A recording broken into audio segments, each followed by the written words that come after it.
They're laughing at her, but they have no idea what's about to happen. The chandelier light glints off crystal glasses. Soft jazz hums in the background. 100 voices blend into one polished, expensive noise. And then, a sharp tap against the microphone. Before we continue, please hit the like button, subscribe to the channel, and turn on the notification bell for updates. Silence spreads in ripples. At the center of the room stands Richard Halston, 58, posture perfect, smile practiced. A man who built towers out of nothing and made sure everyone knew it. He lifts his glass slightly, scanning the crowd like he owns not just the room, but everyone in it. Then he says it, casually, almost playfully. "This is my daughter, a janitor." For a split second, nothing happens. Then, laughter. Not loud at first. Just scattered chuckles, confused amusement, people glancing at each other, wondering if this is a joke they're supposed to understand. And then it spreads. Because no one wants to be the only one not laughing. So they all do. Now, let me ask you something. What would you do if your own father introduced you like that? In front of investors, politicians, media, everyone who matters in his world? Would you walk out? Would you cry? Or would you do exactly what Elena Halston, 26, does next? Because she doesn't move right away. She stands near the service corridor dressed in a simple black uniform, a tray balanced in her hands. Invisible, until now. Her face doesn't crack. No embarrassment, no shock. Just stillness. But if you look closely, really closely, you'll notice one thing. Her fingers tighten slightly around the tray. Yet not from hurt, from control. Because this moment, it's not catching her off guard. It's arriving right on time. A woman near the front leans over and whispers, "Wait, that's actually his daughter." Another voice, "I thought she disappeared years ago." And there it is, the first crack in the story everyone thought they knew. Elena slowly lowers the tray onto a passing table, the soft clink of glass barely audible, but somehow louder than the laughter that came before it. Then she steps forward. One step. Two. Her heels echo against polished marble, each sound cutting through the room like a metronome resetting the rhythm. The laughter fades, not because they're told to stop, but because something feels off. Richard watches her approach, still smiling. But there's a flicker now. Small, almost invisible. And he didn't expect movement. He expected compliance. Elena reaches the stage. No rush, no hesitation. She looks at him, just for a second. Then past him, to the audience, to the people who laughed, to the people who didn't, to the ones already pulling out their phones. She reaches for the microphone and takes it, cleanly, smoothly, like she belongs there. Interesting introduction. Her voice is calm, even, not raised, but it carries. And just like that, the room shifts, because that wasn't the voice of someone humiliated, that was the voice of someone in control. Richard lets out a quiet chuckle, leaning slightly toward her, low enough that it should be private, but not quite. "What are you doing?" There's a warning in it, a command, disguised as curiosity. Elena doesn't answer him. Instead, she turns fully toward the crowd. And for the first time, she smiles, not warmly, not nervously, but knowingly. And now you can feel it, can't you? Something's coming, something none of them expected. She adjusts the mic slightly. The faint feedback hum makes a few guests wince. And then she says, "The dirty job you mock." She pauses, just long enough. You could hear a glass being set down across the room. You could hear someone whisper, "What is she talking about?" Even Richard's smile tightens now, just a fraction. Elena's eyes flick briefly to the massive screens behind the stage, looping visuals of donations, impact numbers, smiling children, branded generosity. Then back to the crowd, and she finishes the sentence. "Funds this entire foundation." Silence. Not confusion anymore, not laughter. And something heavier, because now the question isn't why she said it. It's, what does she know? Richard's expression doesn't collapse. Not yet. But it shifts, like a structure under pressure. And Elena? She's already moving her thumb, subtle, almost invisible, over a small device hidden in her palm. No one notices? Not yet. But in just a few seconds, Everyone will. And that's when everything changes. What if everything you believed about power was built on something you refused to see? The silence doesn't break. It stretches, thick, heavy, uncomfortable. Elena stands at the center of it, the microphone steady in her hand, her posture relaxed but precise. Like every movement has already been rehearsed 100 times in her head. Across from her, Richard Halston exhales through a tight smile, stepping slightly closer, not trying to reclaim the moment without making a scene. Because that's what men like him do. They don't panic publicly. They manage. All right, he says lightly, turning halfway back to the audience. I think we've all had enough theatrics for one night. But Elena doesn't hand the mic back. She doesn't even look at him. And that's the first real disruption. Because now, he's no longer controlling the room. She is. Let me ask you something. Have you ever seen a moment where someone powerful realizes they might not be in control anymore? It doesn't explode. It slips. Quietly, and you can see it happening right now. Elena tilts her head slightly, scanning the crowd. Investors, donors, board members, politicians. People who built their identities around proximity to Richard Halston's success. You all trust him, she says, on her tone calm, almost conversational. You trust what this foundation represents. A few nods. Subtle, instinctive. Because of course they do. That's why they're here. She takes a slow step forward. Clean money, clean impact, clean reputation. There's something deliberate about the word clean. It lands differently. And suddenly, a few people shift in their seats. Because now the word janitor isn't just an insult anymore. It's connected. Richard lets out a soft laugh again, but it's thinner now. Elena, he says under his breath, sharper this time, that's enough. Still, she doesn't respond. Instead, she raises her free hand slightly, and for the first time, people notice what she's holding. A small black remote. Unremarkable, unless you understand what it can do. Her thumb hovers over it, not pressing yet. Resting. Teasing. Funny thing about cleaning, she continues, her voice steady, you see everything people try to hide. Now the room is completely still. No glasses clinking, no whispers, just attention. Focused, locked, because something is starting to click. Not fully, but enough. Richard's jaw tightens. He steps closer again, this time not caring who hears him. You're embarrassing yourself. That word hangs in the air. Embarrassing. But Elena finally turns to him, and there's no emotion in her face. Just clarity. No, she says quietly. I'm finishing something. That lands harder than anything before it, because now it's not a reaction. It's a plan. And suddenly, the timeline shifts. This didn't start tonight. This has been building. For how long? That's the question creeping into every mind in the room. Elena turns back to the audience. Her gaze sharpens. Do you know how many buildings your donations maintain? No one answers. Of course they don't. It's rhetorical. Do you know how many contracts are signed under this foundation's name?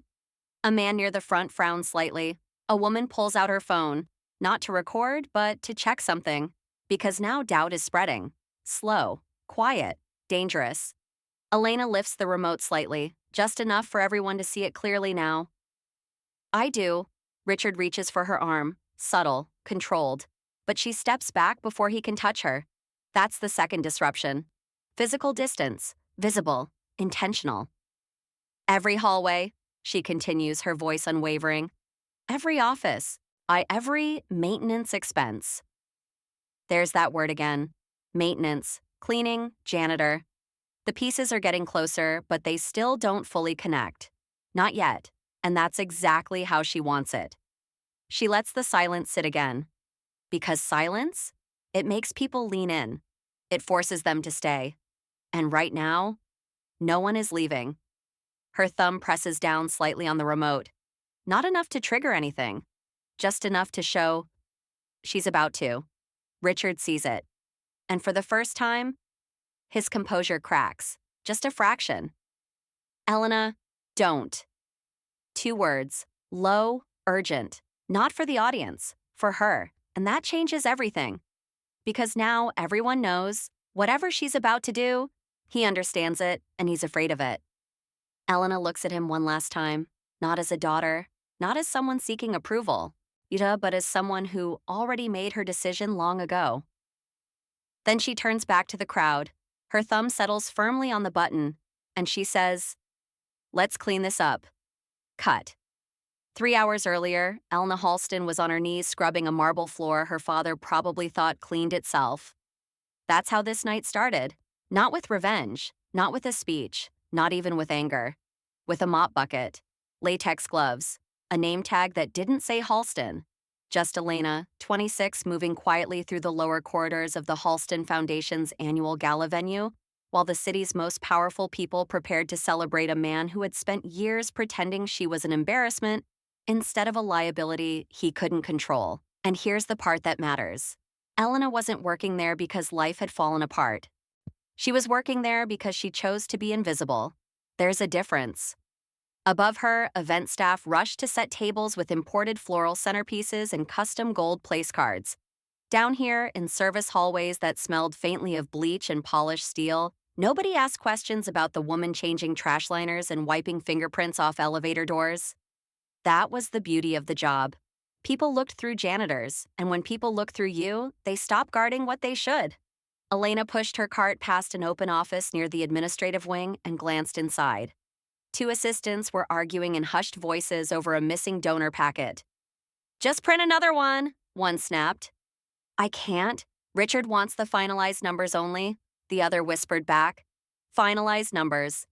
And that phrase hit differently now, because over the last 8 months, Elena had seen too many numbers that didn't match the image her father sold on stage and in magazine profiles. Maintenance invoices that doubled overnight. Vendor payments that appeared in 3 buildings at once.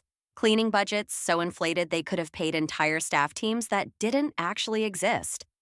At first, she thought it was sloppy accounting. Then she thought it was greed.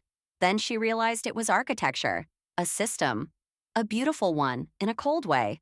Money leaving the foundation under routine expense categories nobody glamorous ever questioned. Why would they? Maintenance sounded boring. Facilities sounded necessary. Cleaning services sounded like background noise, exactly where Richard liked to hide things. Elena had started noticing it because she knew the buildings better than the executives did. She knew which floors barely needed servicing, which wings stayed empty, which properties had one overnight cleaner but somehow billed for 12. She knew where dust collected because no one had actually been there in weeks. That was the contradiction she couldn't let go of. The records said one thing, the dirt said another. And dirt, Elena had learned, was honest. She wheeled the cart into a private executive lounge and closed the door behind her. The room was immaculate in that staged, expensive way that made it feel unused. Leather chairs. A decanter no one drank from. Framed photos of Richard shaking hands with mayors, donors, television hosts. A whole wall dedicated to legitimacy. Elena crouched beside a credenza and reached underneath the bottom shelf. Her fingers found exactly what she'd hidden there 2 nights earlier, a copied key card in a plain white envelope. She stared at it for a beat. This was the line. Everything before this could still be explained away as suspicion. This? This would become proof. You ever get that feeling right before you open a door you already know will change your life?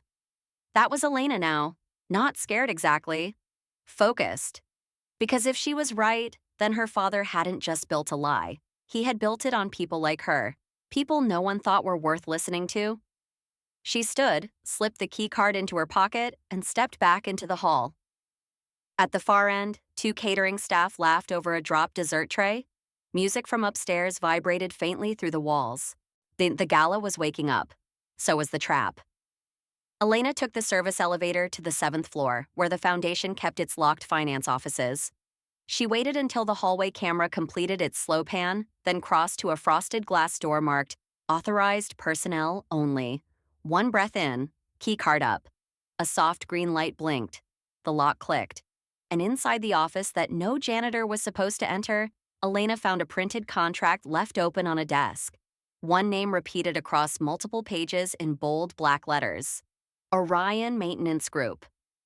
She flipped to the signature page, then froze, because the contract didn't just connect Orion to her father's empire, it connected Orion directly to the foundation funding tonight's gala.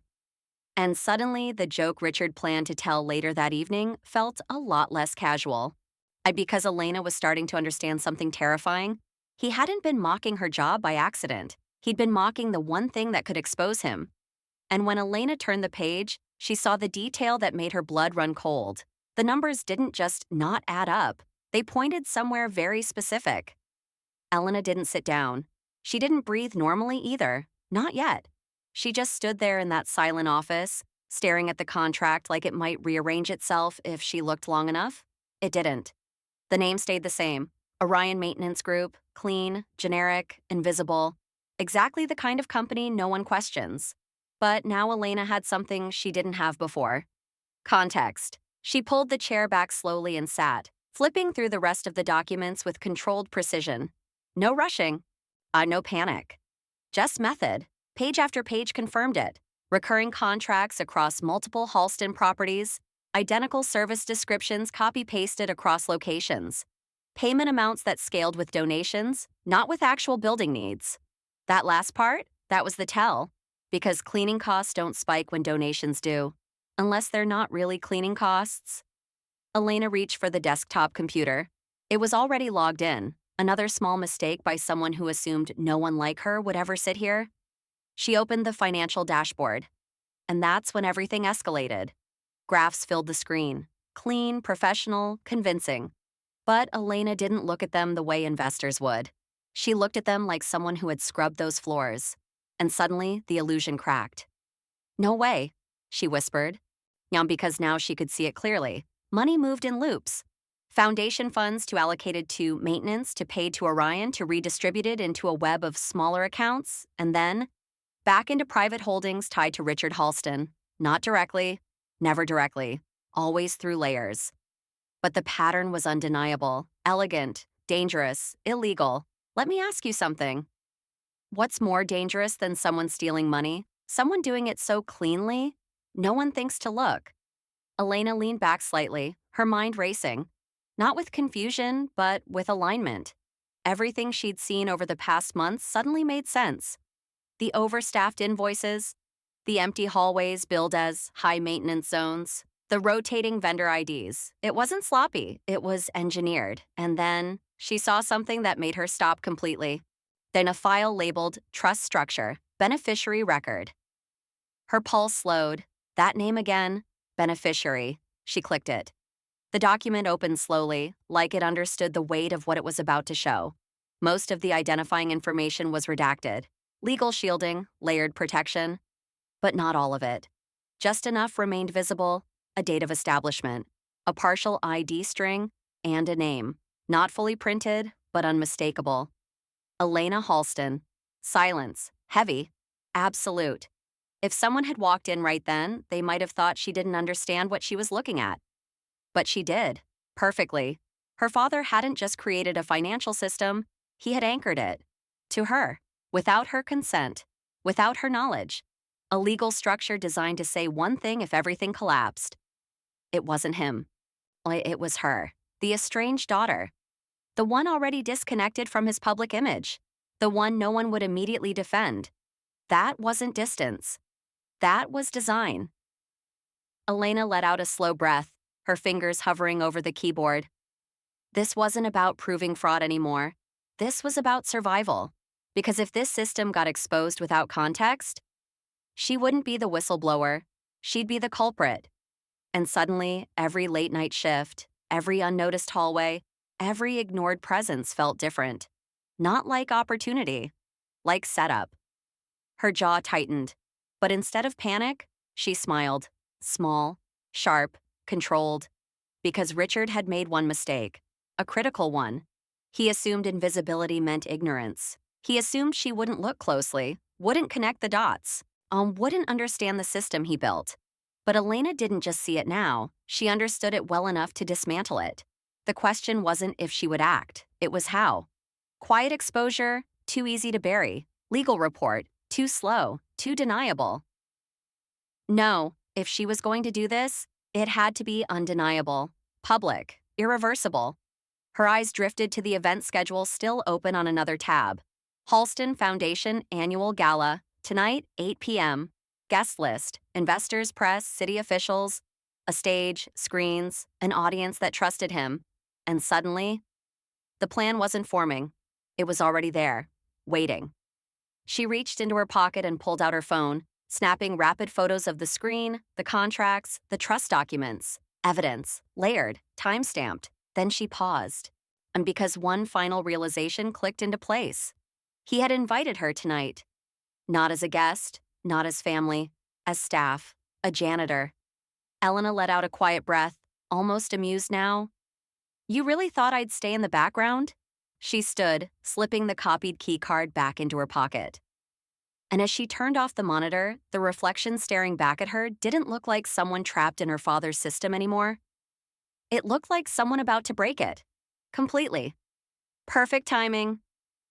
Because in just a few hours, he was going to hand her the microphone himself. And this time, everyone would be watching.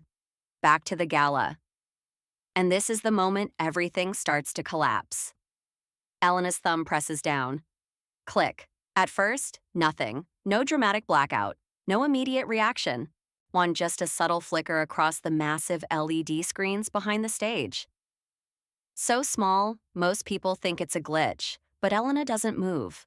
She doesn't rush, because she knows something the rest of the room doesn't yet understand. The delay? That's part of it. Let the confusion breathe. Let the doubt grow.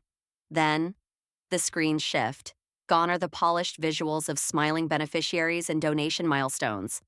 Replaced by something colder. Spreadsheets, transaction logs, company names, numbers, rows and rows of numbers, scrolling slowly across the display like a language only a few in the room are trained to understand. But even the ones who don't, they feel it.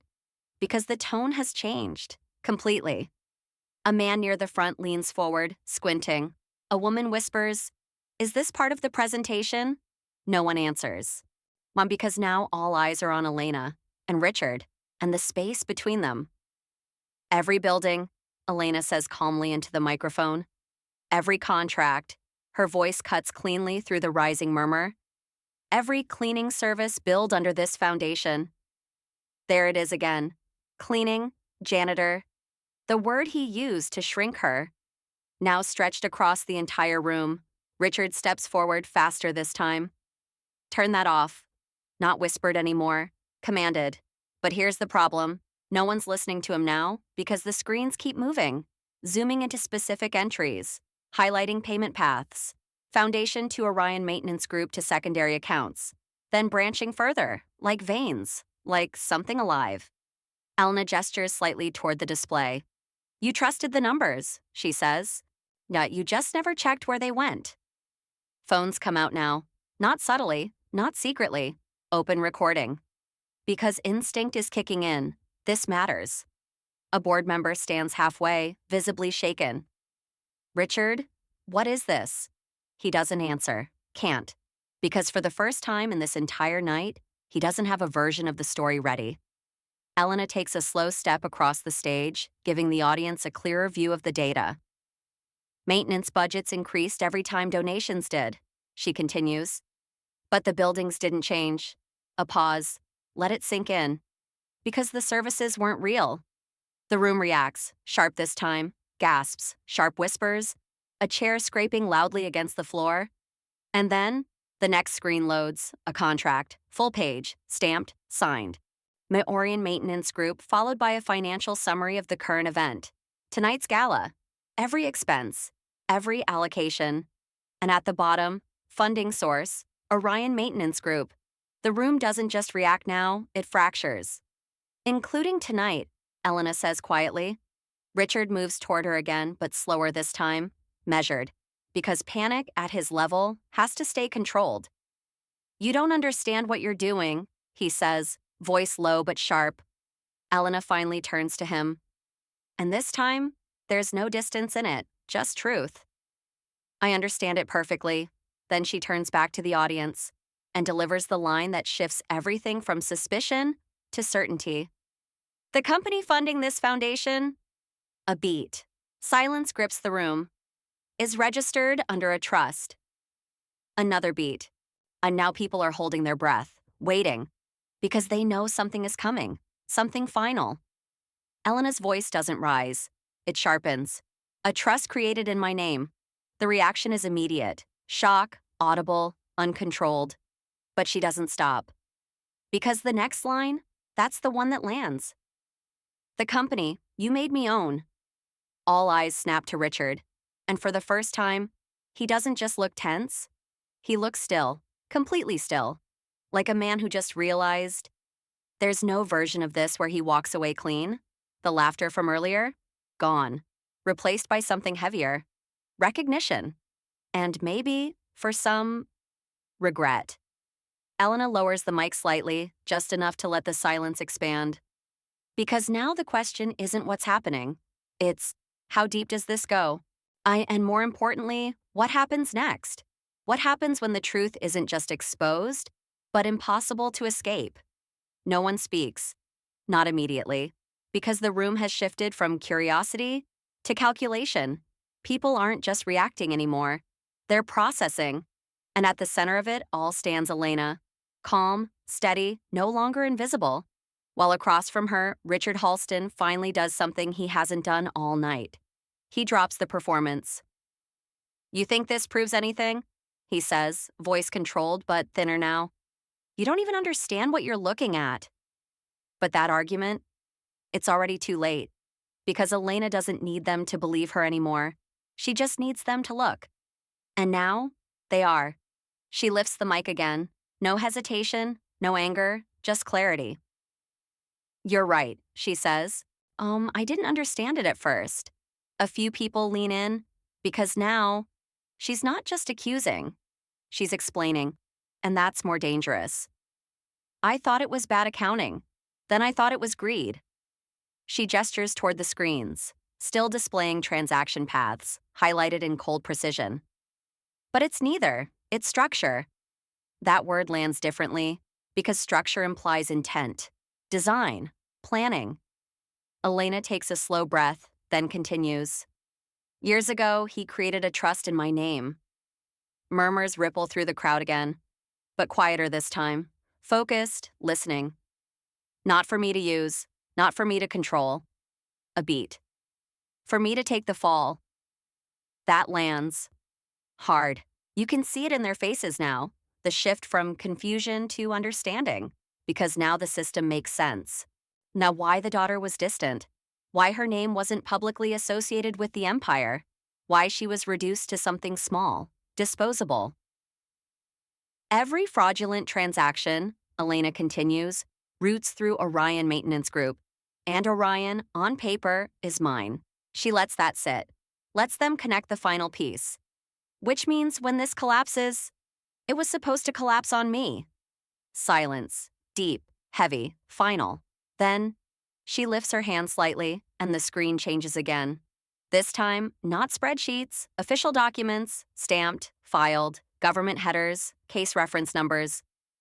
But here's the part you didn't account for, she says, her voice steady. She looks directly at Richard now. I saw it. A pause. And I documented everything. The screen zooms into submission confirmations, dates, times, attachments. 3 weeks ago, I filed a full report with federal investigators. That's it. That's the point of no return. Because now this isn't a family dispute. It's a case. Active, real, irreversible. The reaction is immediate. Phones lower. Not to stop recording, but because people are realizing something else. They're witnesses. A donor near the front steps back entirely. Another shakes their head, whispering, "This can't be real." But it is. And then, movement at the back of the room. Subtle at first, but unmistakable. 2 individuals, then 3. Not security, not event staff. Something else, professional, controlled. The kind of presence that doesn't rush, because it doesn't need to. Elena doesn't turn to look. She already knows. Richard sees them, and for the first time, there's no mask left, no charm, no authority, just calculation failing in real time. You've destroyed everything, he says quietly. Not shouted, not dramatic, just stated. Elena studies him for a moment, and when she speaks, her voice isn't cold. It's precise. No, she says. I stopped you from finishing it. That's the emotional release. Not anger, not revenge, correction. Behind them, the agents approach. One steps forward. Richard Halston? The room doesn't move, doesn't breathe. We're going to need you to come with us. No spectacle, no shouting, just certainty. Richard doesn't resist, because there's nothing left to resist with. As they guide him away, the room fractures completely now. Voices rising, people stepping aside, the illusion finally collapsing under the weight of reality. And Elena? She stands still, mic lowered, watching. Not triumphantly, not emotionally overwhelmed, just present. Because this isn't victory, this is consequence. Aftermath, consequence payoff. The fallout doesn't take days, it takes hours. By morning, news headlines replace celebration coverage, Halston Foundation trends. For the wrong reasons, donors issue immediate withdrawal statements. Board members release carefully worded denials within a week. The foundation is frozen under investigation. Orion Maintenance Group is legally dissolved. Financial audits expand across every Halston property. And the most important part, the evidence holds. Every document Elena submitted aligns perfectly with what investigators uncover. Which means one thing: she isn't implicated. She's validated. Public perception shifts just as quickly as it once ignored her. From estranged daughter to primary whistleblower. But it's not glamorous. There are interviews, legal clarifications, long hours repeating the same facts. Because truth, when it becomes official, loses its drama. It becomes process.